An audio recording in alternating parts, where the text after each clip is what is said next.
لا تحمل نقدا ولا إبراما ولا تأويلا ولا أدنى شك، ولسوف يعطيك ربك فترضى.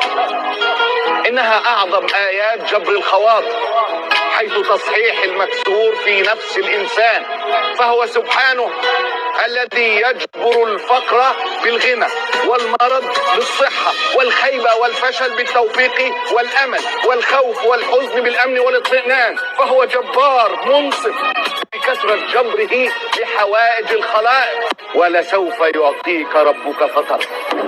آية محكمة لا تحمل نقدا ولا إبراما ولا تأويلا ولا أدنى شك، ولسوف يعطيك ربك فترضى. إنها أعظم آيات جبر الخواطر، حيث تصحيح المكسور في نفس الإنسان، فهو سبحانه الذي يجبر الفقر بالغنى، والمرض بالصحة، والخيبة والفشل بالتوفيق والأمل، والخوف والحزن بالأمن والاطمئنان، فهو جبار منصف بكثرة جبره لحوائج الخلائق. ولسوف يعطيك ربك فترضى. آية محكمة لا تحمل نقدا ولا إبراما ولا تأويلا ولا أدنى شك، ولسوف يعطيك ربك فترضى.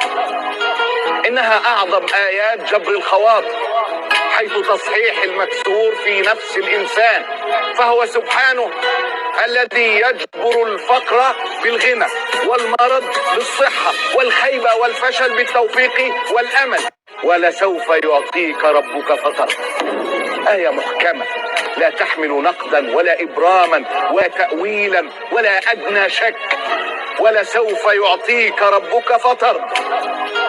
إنها أعظم آيات جبر الخواطر، حيث تصحيح المكسور في نفس الإنسان، فهو سبحانه الذي يجبر الفقر بالغنى، والمرض بالصحة، والخيبة والفشل بالتوفيق والأمل، والخوف والحزن بالأمن والاطمئنان، فهو جبار منصف بكثرة جبره لحوائج لقطر المطار نجيء وفي راحتينا ضياء، نقاء وحبا لكل البشر، نسابق نرقى وللغير نسعى، ونرسم للكون أحلى الصور، فأنا تطيب لنا ذي الحياة وفينا ضعيف